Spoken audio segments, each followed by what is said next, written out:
Hello, everyone. I'd like to welcome you back to part 3 of our historical criticism of Islam. In the last 2 episodes, we gave a brief overview about the traditional dates Muslims tend to use concerning the rise of Islam and the history of Islam. And then part 2, we talked about the discoveries out there by the scholars, the Orientalists, if you wish, who deal with those kind of basically issues, and what did they say or what did they show in some cases. Today we're going to continue with some issues related to the historical problem with Islam, and we're going to focus on the geography of the Quran. With me here is Dr. Jay Smith, who's been gracious enough to spend a lot of time with us here to do all of these multi-part series on these fabulous discoveries and new topics that every Muslim needs to watch. Okay. Welcome back. It's so good to be back again. So good to have you and have me come on the show.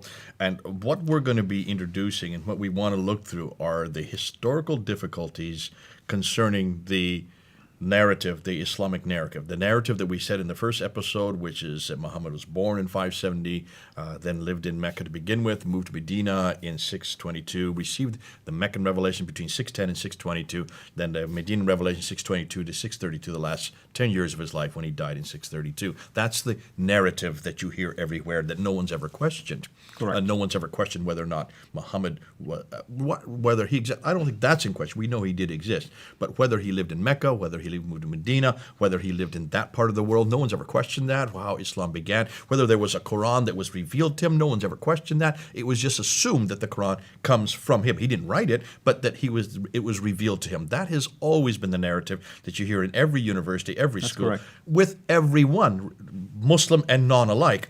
Until certain scholars, and these are all Western scholars, notice the names that we gave up there in the last episode, not one of them is Muslim. Correct. Muslims are not asking this question.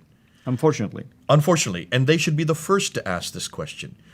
The fact that Westerners we call them Islamicists, not Islamists. An Islamist is a Muslim scholar. An Islamicist is a Western scholar of Islam. Just so we define terms. These are Islamicists who, as you mentioned, are also known as Orientalists. That is a name that is imposed on them by the Muslims who don't like them. I see. And you're going to hear this on the internet. Orientalism is now considered to be a bad word. It's a word that it's pejorative by the Muslims. Anybody who's an Orientalist hates Islam. They're Islamophobes. And yet the questions these Islamicists are raising are the same questions that were raised against the Bible, the same questions that were raised against Jesus and his historicity.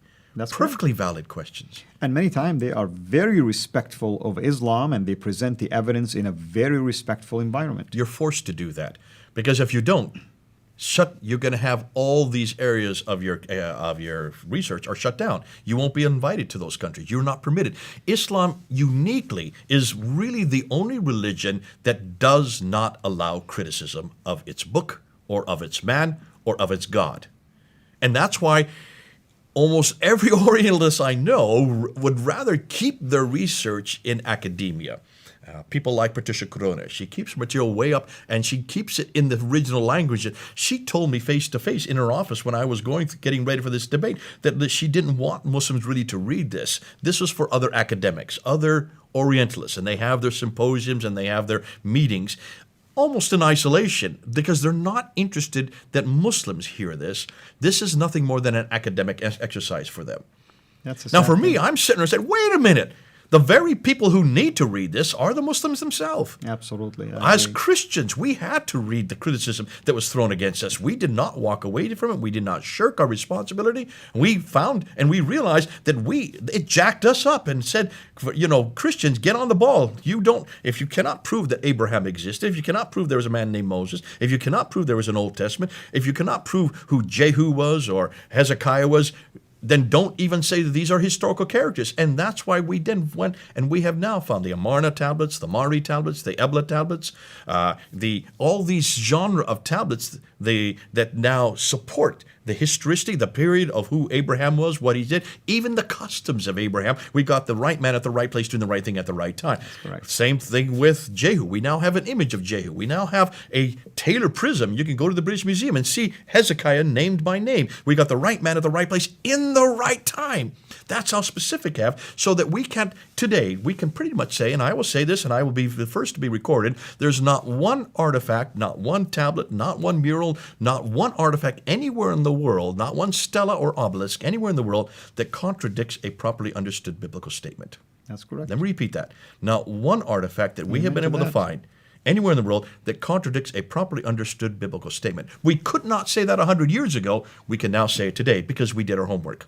And that's why we've done this museum tour of the British Museum. We've had 6,000 people come on that tour. Just because all the artifacts that the British, God bless them, they went around all over the world, stole everything, and brought it to one building called the British Museum. Had they not done that, this material would not be there for us to look at.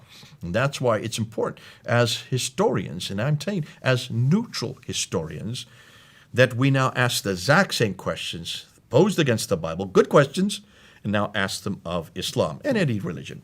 And that's an excellent, basically, segue into the topic of geography. Geography, let's then ask this question. And let's put up the slide, because I want people to see the slide that we're talking about. This was the slide. This is now coming from Dan Gibson's material. And Dan Gibson noticed, after working for 25 years in the Arab world, he noticed that when he opened the Quran, and he noticed that there were about 50 to 55 geographical locations. 65 geographical locations. 55 to 65 geographical locations within the Quran. He noticed that only 9 places are named specifically. But this prophet, which is fascinating, because in the Quran, this prophet is only named 4 times. That's correct. All the other times, it's just the Nabi or the Rasulullah. It's just the prophet of God. It doesn't really give him a name, which is odd. You would think it would give him a name. You would expect that if he's in the line of biblical prophets where their names were mentioned hundreds of times. Absolutely. We have 93 references to Isa in the Quran. Many more of Abraham and Moses than there are Muhammad. Correct. Even Mary is mentioned more than Muhammad. That's right. So certainly you ask, this is odd that this man is not named, place where he comes from. It talks about the settlement of the prophet, but only once does it mention Mecca in the entire Quran. And the second time it's used 24. Mecca, which is not even the way you say That's it. not. That's even the wrong consonantal text. You correct. can see that as an Arabist. You know what you're talking about there. But what he noticed is that over and over again, 23 times, it kept on referring to Ad. These people from Ad who had contact with this prophet. 23 times. 24 times it referred to these people from Thamud. Now, Ad would be the biblical Uz that we have in the Bible. Thamud would be the Nabateans. So these are well-known people in our Bible. They're well-known historically. These are not mysterious or mythological people. Correct. These are actually historically documented people. 24 times he has his contact with Thamud. 7 times he has contact with people from Midian. That's also the Midianites from the Bible. We know these people. These are well known. But take a look at that map there that we have on that slide, and look where Ad, Thamud, and Midian are. They're way up north. And that's strange, because if Muhammad was living in Mecca or Medina, you Look would where Mecca is on the find map. him to be concerned about things around his surrounding. Look at Mecca. It's right at the bottom of the map. Absolutely. That's 600 miles between Ad and Mecca. 600 miles distant, unless he had a helicopter and he was going up there back and forth every day, 1,200 miles there and back. There's no way he could have this kind of contact as it says in the Quran. And Dan saw that. He said, this is curious. This doesn't make sense. This character could not be living way up there. He's way down here in Mecca. We've always been told that, in Mecca. It's 600 miles out of that reference point. So when you look at this, look at the slide here. If you look at the comparison, 65 geographical references in the Quran, 9 places named, but they're all in the wrong place. They're 600 miles too far north. When you look at the Gospel of Luke, which is the most historical, probably the most historical gospel we have as far as names, dates, places, and events. That's why we like Luke, because he was a physician. He always placed it and solidified it in history. That's why the book of Acts is so good too. Both Luke and the book of Acts are our most historical books. Just take a look at the Gospel of Luke. 110 geographical references in the Gospel of Luke. 31 places named. Every one of them is in the right place. That's correct. Now, there has been much discussion on it, and that's why in the last 50 to 100 years, there's been lots of discussions about the writer of Luke. Did he get the right person at the right place? In every case, he was correct. When you do a comparison, even the Gospel of Luke is far superior to the Quran when it comes about the historical accuracy of the places that they're talking about. He even said he went and inspected and investigated everything himself. So you've got a problem geographically. Now let's go to problem number 2. And let's put the slide back up again. Number 2 is Mecca. And here's where the rubber really hits the road. Mecca is a real problem. I introduced this problem way back in 1995 from reading about Patricia Crone wrote an entire book called Meccan Trade and the Rise of Islam in 1987. Read that book. And she has 15 chapters on that book just looking at problem after problem after problem with Mecca. See, there's only one reference. Chapter 48, verse 24 is the only reference to Mecca. But it doesn't tell you anything about it. And it is who hath withheld men's hand from you and hath withheld your hands from them in the valley of Mecca. So you know it's in a valley. Okay, that's about it. That's all you're going to be told. Mecca, as you said, in chapter 3, verse 94, is not Mecca. As you know, as an Arab, those are two different consonants, aren't they? And it talks about a shrine that is there, which is very interesting because I'm sure later you're going to allude to another location that would have had something like this. Okay, we're going to get to that, all right? Now, let's move on to what we're going to do with Mecca. Now, let's put the slide up and let's look why Mecca is so important. According to the Islamic traditions and the Quran, let's just start with the Quran. It's the first sanctuary appointed for mankind was at Mecca or Mecca. They're trying to say that's Mecca or Mecca. That's interesting that they're using both interchangeably there. Mecca is the mother of all settlements, according to Surah 6. It is where Adam and Eve were thrown down to, according to 7:24. It doesn't say Mecca in Surah 7:24. In fact, none of these does it say Mecca at all. Correct. Only once does it say Mecca, but it was thrown down to a location. What Muslims today say that was Mecca. How do they know that? Yeah, that's correct. If that were the case then, if that is correct, let's just take that at face value. That means it's the earliest settlement in the history of mankind. That's correct. The very first settlement. Exactly. It should be therefore well known, correct? There has to be artifacts and everything to prove that. In Surah 21, ayahs 51 to 71, they imply, it doesn't say Mecca, it just says that Abraham went there into the Kaaba and he destroyed all the idols in the Kaaba. So where is this Kaaba? Well, all Muslims will say that's Mecca. Well, that means Mecca should have existed in 1900 BC when Abraham was living, right? That's correct. So historically, I want to find some reference point that there is a place called Mecca in 1900 BC. And this place is rich with archaeological matters, basically. Now, Muslims will tell us that is where Muhammad was born. That's where he grew up, lived there till 622. That it became the central. It was a center of all the Qibla. Qibla is the direction of prayer at 624, and we see that in Surah 2, ayah 145 to 149. So every mosque should be facing Mecca. Correct. Mecca is the place. Now, it doesn't say in the Quran Mecca. It's just the holy place. That's right. There's no reference to a city. Exactly. Isn't that fascinating? If that is so important, why did they name it? Now, only one reference, as I said earlier, is Surah 48, ayah 24. Now, what we're going to do is we're now going to go and we're going to unpack this. We're going to show you why this is hugely important. When you go back, and let's put the next slide up. When you look at Mecca today, according to what the traditions tell us, now these are later, what they tell us about this place where this prophet lived is that it's in a valley, that's also in the Quran, and that there's a parallel valley, that it has a stream going through that. We see that in Al-Bukhari, that it has outside is a pillar of salt that this prophet would pass in the morning and then come back in the evening. So it means it has to be right outside of where this prophet lived, whoever this prophet is. That it had fields, that it, according to Al-Bukhari, that it had trees, grass, fruit, loam, according to Tirmidhi, Al-Bukhari, and Al-Tabari talk about that it had olive trees, and that the mountains were overlooking the Kaaba. So there must be mountains right there overlooking the Kaaba. Take a look at that. Mecca, if you look at Mecca, it's not in a valley, there's no parallel valley, there's no stream, there is not even any water there. There's only one well called the Zamzam well. It's the most arid place, one of the most arid places on earth. It never had fields or trees, grass, fruit, loam, and it never had olive trees because olive trees don't even exist that far south. They are only around the Mediterranean. That's right. Everybody knows olive trees only grow around the Mediterranean, 600 miles further north. And there's no mountains overlooking the Kaaba. They're about 2 kilometers, 2 to 3 kilometers away. So Mecca is not in a valley, has none of these listed above, and that's why Dan Gibson was curious. And all of us should be curious. Absolutely. If that is not the case, then you've got a problem. Now I want to look at a series of maps. Look at this map here. This is a Byzantine map from the 7th century. What's missing on that map? Mecca is missing for sure. Okay, and in fact, Medina is mentioned, Yathrib. There you go. Now I want you to look at this map here. Now it says Medina. This is the trade route. Can you notice what's missing on the trade route? Mecca. Mecca's not on the trade route. Now here are some authoritative maps. This is a 6th century map. Can you find Mecca on that map? Absolutely not. You cannot. Take a look at this map. Here's a 7th century map. Can you find Mecca on that map? Okay, it's You not can there. find Khaybar, Tabuk. You can see Yathrib, which is the archaic name for Medina. You can find Gaza in the north. You can find Aden in the south. You cannot find Mecca anywhere on that map. Here's another 7th century map. Again, similar to the one we just looked at. A completely different map. These are from those centuries.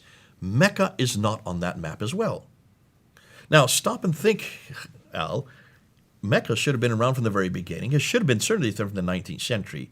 Why can't we find Mecca on that map? That's peculiar. I mean, It is peculiar. You would expect at least a reference to it somewhere. Another 7th century map, Mecca still does not exist. That indicates at least it's not a prominent city at all or town. And then I'm going to end this map here, because this is the map that Dr. Patricia Kroner looked at. This is a map attributed back to the 7th century, written or put together in the 20th century to attribute what we now know, what we think would exist. There is Mecca on this map, but this is a 20th century map, is it not? Oh, it is. You don't have to tell me yes or no. Now, take a look at it, and she noticed something very curious. If you look at the green line on the left side of Arabia, that's the trade route. And if you look at it carefully, it starts at Aden in the south, goes to Najran, Sana, goes up to Taif. Correct. Then it zipped down. Look at Taif and look and follow where the green line does. It comes down off we're up on a plateau, comes down 1,000 meters down to Mecca. And then it goes back up again to get back up to Yathrib. You can see there's a detour from Taif down to Mecca and then back up to Yathrib. Okay? If you look at it carefully, those of you who are watching this, take a look at it carefully, and then you notice from then Yathrib, and then goes up to Tabuk, Khaybar, and then up to Gaza in the north.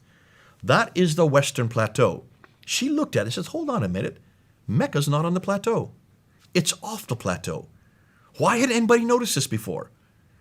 More than that, she noticed that all the trade that would have come from India and China, which is over in the east, could not go north because you have the mountains there. You can see the mountains. That's the Himalaya mountains and the Hindu Kush.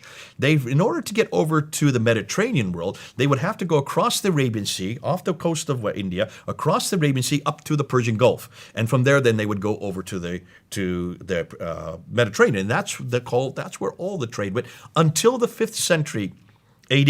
In the 5th century, you have the Persians, which is there. You can see where the Sassanids are, the Persian Empire. We're warring against the Byzantines. Correct. Over up in the northwest there, where Turkey is, and coming down to where Jerusalem, along the eastern Mediterranean. That's the Byzantine Empire. And you had these two great empires were crashing, warring against each other for 200 years, which shut down the Middle East. And as a result, they had to redirect the trade across the Arabian Sea over to Aden in the south. And they took off all the goods there in Aden and went 1,250 miles overland. And that's why Mecca became important. Mecca became the center of trade, according to the trade route theory put together by Montgomery Watt. He was one that came up with this theory back in the 1900s. Everybody jumped on it and said, this is brilliant. That explains why Mecca was important. Patricia Kroner looked at it and says, hold on a minute. Now I'm going to see if you can see what's wrong with that theory. My 10-year-old son saw what was wrong with that theory. Let's see if you can see wrong just by looking at that map. What is wrong with that theory? If you go to Taif alone, you're going to notice that what camel can go down a hill like this? Second of all, why would you take mountainous route when you can just go through the Red Sea? Ooh, you got it. It's a no-brainer. Look at the map. And this is what Patricia Kroner says. Look at the map again. Why would you take all the goods, and let's look at the map again, why would you take all the goods off at Aden and go 1,250 miles by land when you've got a waterway called the Red Sea going up the west coast? Absolutely. And you can just stop everywhere. Even today, it's the cheapest way to take goods from China to bring them over here is by ship. Absolutely. She found out that you can go 50 miles by land for the same price as going 1,250 miles by sea. The same ton of goods, 50 miles by land, costs the same price as 1,250 miles by sea. And the reason is very simple. If you're going by land and you have camels, you've got to protect the camels, you've got to feed them, you've got to house them, you've got to water them. And more than that, you have robbers along the way, all the security problems, to say nothing of that. But you have to raise them and buy them. Whereas if you have a boat, all you need is wind.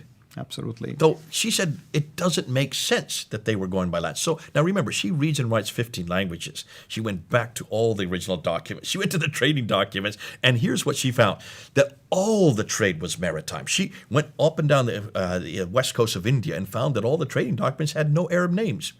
The names that came up over and over again were Ethiopian and Eritrean. Agilis, and you can see where Agilis is on the map. Which That's is on the eastern coast of Africa there. By They were the maritime traders. also. They loved ships. Arabs, look and see if you can find coastal cities. They were not seafarers. They were camel herders. They were desert nomads. That's why their names are not found in any of these documents. That's historical evidence right there. She said, we have got the wrong narrative here. There was no trade that was international that went through Mecca. Mecca did not control any trade. And she found out that the only trade that went through Mecca was leather and milk that came from the Hadramaut, the southern ports. All the frank and incense, all these different Spices and everything all else. these spices went up through the Red Sea. They And went by boat. perfume and everything else. All of it went by boat. That's right. Ooh, I love that. Now, that is the first thing we're going to look at. Now, we're going to stop there because we're going to find out. So let me just finish with this one last slide.